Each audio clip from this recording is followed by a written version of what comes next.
ভারী বর্ষণে চট্টগ্রাম নগরী বিভিন্ন এলাকায় জলাবদ্ধতা তৈরি হয়েছে। এ নিয়ে বিস্তারিত জানাতে নগরীর কাতালগঞ্জ এলাকা থেকে সরাসরি যুক্ত হচ্ছেন সহকর্মী শহীদুল ইসলাম।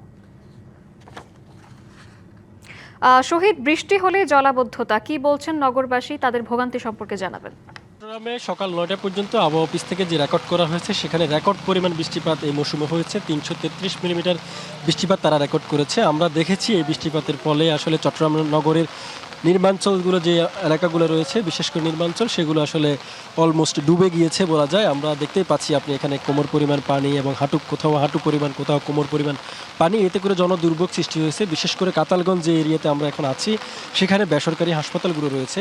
এখানে আসলে রুগীদের আনা নেওয়ার ক্ষেত্রেও এক ধরনের ভোগান্তি তৈরি হয়েছে। পাশাপাশি যারা স্কুলগামী শিক্ষার্থীরা রয়েছেন তারাও আসলে বেশ ভোগান্তিতে রয়েছেন, আর কর্মজীবী মানুষরাও ভোগান্তিতে রয়েছে। সব মিলে বলা যায় যে চট্টগ্রামে যে প্রতি বছরই বৃষ্টি হলে আসলে জলাবদ্ধতা তৈরি হয় বা জলজট তৈরি হয়, কিন্তু এটা আসলে শুরু হয় এখন পর্যন্ত আসলে হয়নি। এটি শুরু হওয়া করতে আসলে চট্টগ্রামের যে সরকারি সংস্থাগুলো আছে তারা বড় বড় প্রকল্প বিভিন্ন সময় নিলেও আসলে এখন পর্যন্ত তার যে ফলাফল সেটা আসলে নগরবাসী পাচ্ছেন না। আমরা অনেক নগরবাসীর সাথে কথা বলেছিলাম, তারা যেটা বলছেন বিভিন্ন সময় বিভিন্ন আশ্বাস দেওয়া হয় সিটি কর্পোরেশন সিডিএ থেকে, কিন্তু আশ্বাসের প্রতিফলন মাঠ পর্যায়ে সেটা তারা আসলে দেখতে পান না।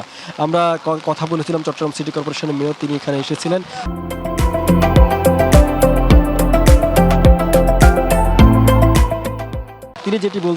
তিনি যেটা বললেন যে এই মৌসুমে সর্বোচ্চ রেকর্ড পরিমাণ বৃষ্টিপাত হওয়াতে এই ধরনের জলজট বা জলাবদ্ধতা তৈরি হয়েছে। তিনি আশা করছেন বৃষ্টি শেষ হলে এবং বৃষ্টি যে শেষ পর্যায়ে হলে অথবা বৃষ্টি যে পানি এখন আছে কিছুক্ষণ পরে পানি নেমে যাবে, তিনি এই ধরনের একটা আশা প্রকাশ করেছেন। এছাড়া আমরা সিডিএ কর্মকর্তাদের সঙ্গে কথা বলেছিলাম, তারাও একসঙ্গে আসলে কাজ করছেন বলে তারা আমাদের জানিয়েছেন।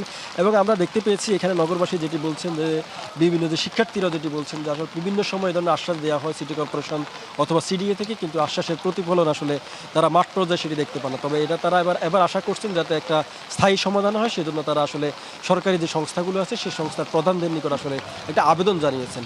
চট্টগ্রাম থেকে এই ছিল আমার কাছে থাকা সব খবরাখবর। শহীদ, আপনাকে ধন্যবাদ।